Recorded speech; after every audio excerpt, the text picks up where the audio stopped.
Forgot the name of my own channel. But, alas, we're here now. My name's Alex. I'll be taking care of you today. Why do I do that? And I have a whole bunch of stuff to say about a whole bunch of stuff. Let's get it. So dumb. Hello everyone and welcome to a new episode of Songs I Wish I Wrote. On this week's episode, we're going to be covering Sonder's Too Fast. Is it a good song? Yeah, it's fucking great. Well, who's this guy and why does he get to tell us what a good song is? Well, my name's Alex. Also go by Two Fates. I'm a recording engineer, producer, singer, songwriter, professional chef to me. We're going to dive into it and I'm going to show you. Let's do it.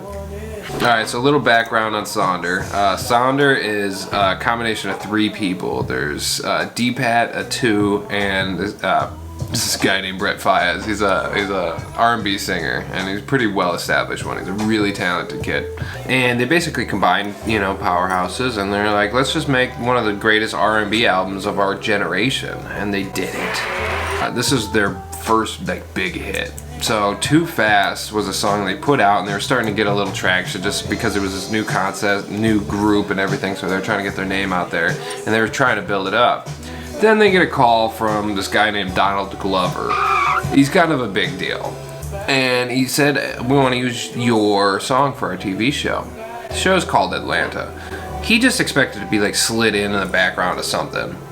It got debuted on the Golden Globe Awards. Imagine that kind of press.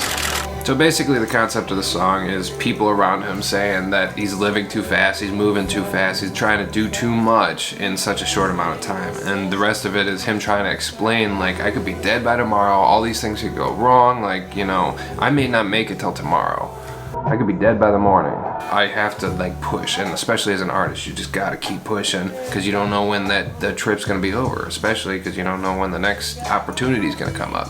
You gotta move fast. Well, too fast, ain't too fast for me. So a couple of lines really stand out and really get the storyline across and the plot of it. One of them, living at the speed of light like a bullet, I could be dead by the morning. A bullet's not as fast as the speed of light. We know that. You're missing the point, guy. He's making room, he's got eyes on me, he'll take me soon, so it's he has this feeling where death is always looming over him, so he's I have to try to make something before it's all gone. It's you're running out of time, you're constantly on the clock, and he's his whole life he's been moving, trying to make things happen, but people are you're doing too much, you're trying to move too fast, what's going on? There's always somebody behind me that's chasing me.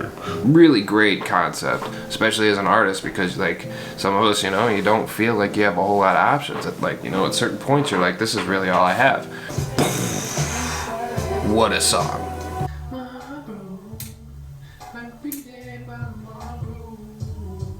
Whoa, it's you're kind of looking at him are you okay, bro? As an artist, you always have to be on the move, and you always have to be trying to push yourself, push your product, push your music, whatever it is, artistically that you do. You always have to be pushing it, and if you're not, it could all be over before it even started. It's not too fast for me. It's too fast for you. That's why you ain't gonna be nothing. So about 2/3 of the way through the song, the beat changes up a little bit. They start to filter out the drums, pull them out one by one, filter out the drums, and they integrate this new Genuine sample. And I didn't know that until I started to do some research. If you didn't hear it, I don't blame you. But Genuine sample of Only When You're Lonely. And they filter that in, kind of swing it out, put the Genuine sample, and then they pull these drums back in. And he changes up the concept of the song from talking about himself and I'm moving too fast and people complaining, whatever, but I have to run, I gotta keep my life moving, right? Then he takes this hard left turn where he starts talking about a relationship.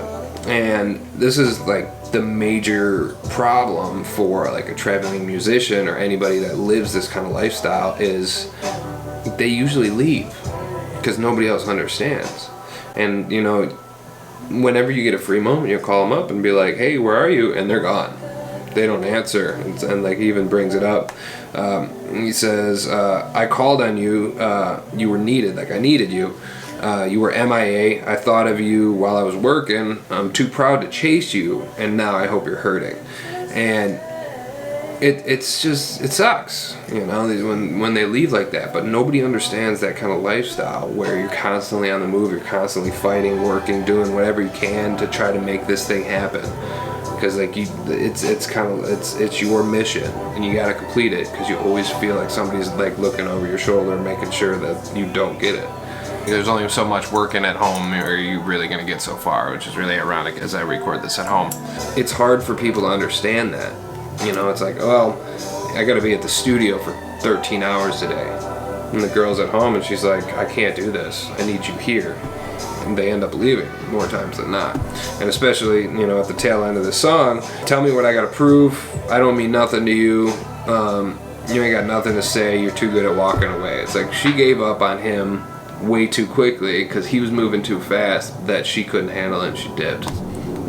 It's a really, you know, solemn kind of way to end that, but it's also really pretty. The production's really slow, it's really laid back, and like the drums, like it's super slow, and like it hits a certain pocket, especially with him singing this like falsetto over the whole thing. There's no aggressiveness to it, it's just a really beautiful dark concept that they just killed. And like I understand why it works so well, and it worked so well in the Atlanta on the trailer, and it put them on. Hi guys, thank you so much for checking out Songs I Wish I Wrote. As always, if you liked the video, please like the video. Give me a little subscribe, you know, stay up to date with the things that we do.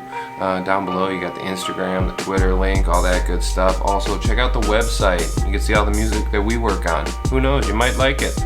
Anyway, until next time, see ya.